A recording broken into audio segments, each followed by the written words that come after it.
A cloaking device is the stuff of science fiction movies, but by arranging a set of ordinary lenses in just the right way, objects can disappear over a wide range of viewing angles.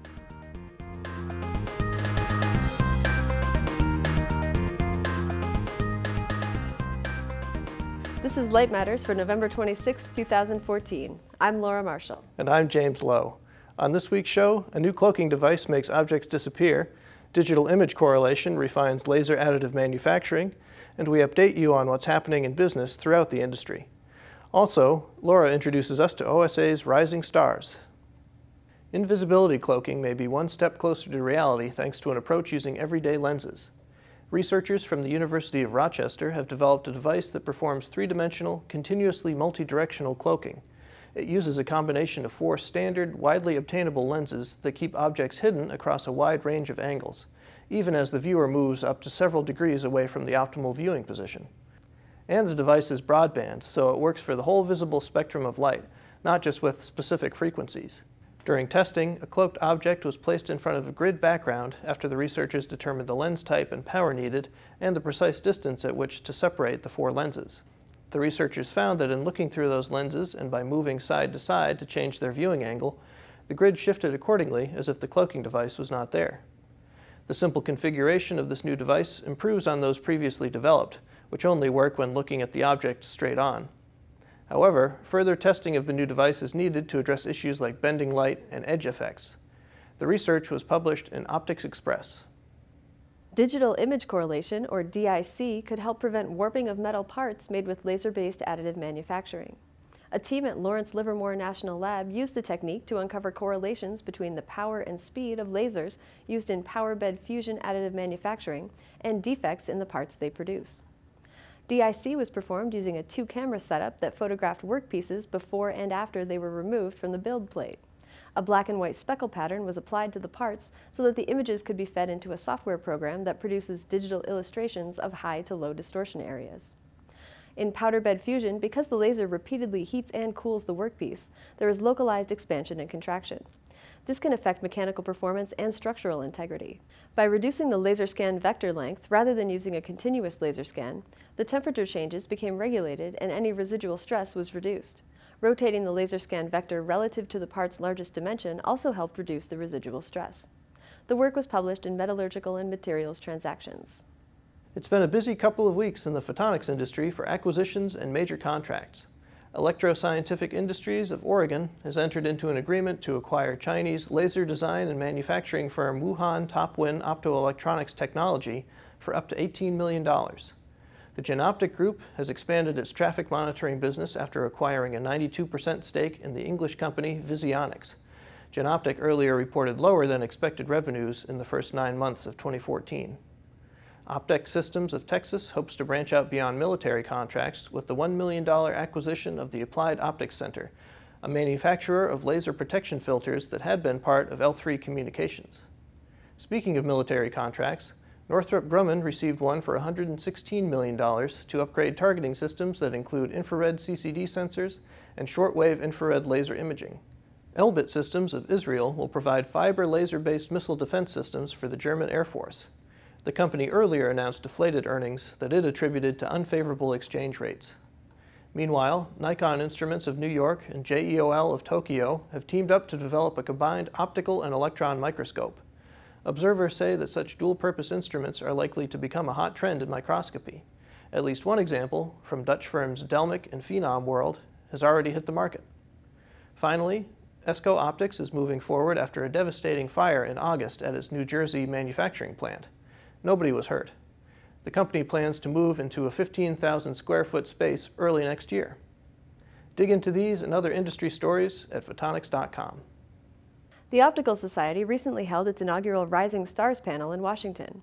The press briefing event featured 3 young female scientists and innovators who have specialized in optics and photonics, but taken very diverse paths, one in government, one in academia, and one in industry. The Rising Stars were Dr. Meredith Lee, a AAAS Science and Technology Policy Fellow at the U.S. Department of Homeland Security, Dr. Nozomi Nishimura, Assistant Professor of Biomedical Engineering at Cornell University, and Dr. Jesse Rosenberg, a member of the Silicon Photonics team at IBM's T.J. Watson Research Center. Dr. Nishimura's research focuses on the use of in vivo imaging techniques to study a variety of disorders, including Alzheimer's disease, cardiac disease, and cancer metastasis. In part of the panel discussion, she discussed how it felt trying to fit the mold as a scientist. So you're actually told that there is sort of a straight and narrow path, often on how maybe you get into these technical fields, science, or there's a very narrow sort of perception of who a scientist, who an engineer is going to be. Even though I started to love science, as sort of a teenager, dealing with that mismatch is probably some of the things that I still deal with today. That maybe I'm not quite the person that should be doing this. I have to say though, what actually happens and keeps me going is that there's moments when I start to think about what I do, I think about the people I'm interacting with, and I forget that. And so that's really what's been carrying me through. It's the excitement and the exploration. But every once in a while, it does come up, and I think it comes up for a lot of people that maybe this isn't the mold that they fit. Dr. Lee's projects include R&D strategy, user-centered design, data analytics, first responders, disaster resilience, crowdsourcing, and the Internet of Things. At one point in the panel, she talked about the changing reality of being a woman in science. I think it can be a double-edged sword. I think, growing up in electrical engineering, I would have classes where you could count the number of female students on one hand, the number of professors, probably that same hand, you have enough fingers left. Luckily that has grown and it's changed a little bit, but, in certain areas you'll be noticed because you might be the only person with long hair in the room or the only person who's wearing something colorful. And so there is this burden of, whatever I say, is that representing all women in science and all women in engineering? There's pluses and minuses and extra pressure, I guess, in some sense. But I've also, been lucky to have lots of mentors who were willing to speak with me, whether that was because I was a woman or not, I'm not exactly sure. But, can't really change what I am, so I will go forward as a woman in science and as an engineer who's a woman. Dr. Rosenberg's research focuses on developing silicon photonics to improve supercomputer and data center performance with high bandwidth, low-cost fiber optic communication links. Toward the end of the panel, she gave a vivid description of the term she prefers to work-life balance. I guess one thing I would say, and I heard someone say this once and it really struck me, is that rather than being a work-life balance, it seems to be more like a work-life seesaw. Sometimes there is just a lot to get done, and you kind of, I want to throw myself in my work. I think it's very exciting, and at those times when there's some deadline, when the project is going really well, when you have an experiment that has to be done continuously, then yeah, the seesaw swings one way, and then other times, right after that, you're tired, or maybe something's going on in your personal life, then it kind of swings the other way. And I would say over time, it averages out. And I do try to structure my life such that these seesaw swings are functional with the way I do things. But that kind of helps me to get through, as I know when it's swinging one way, well, pretty soon it'll swing the other. As you can see, all three panelists were very bright, funny, thoughtful, and inspiring. Great role models for anyone who might be thinking about a career in photonics. That's it for this week's show.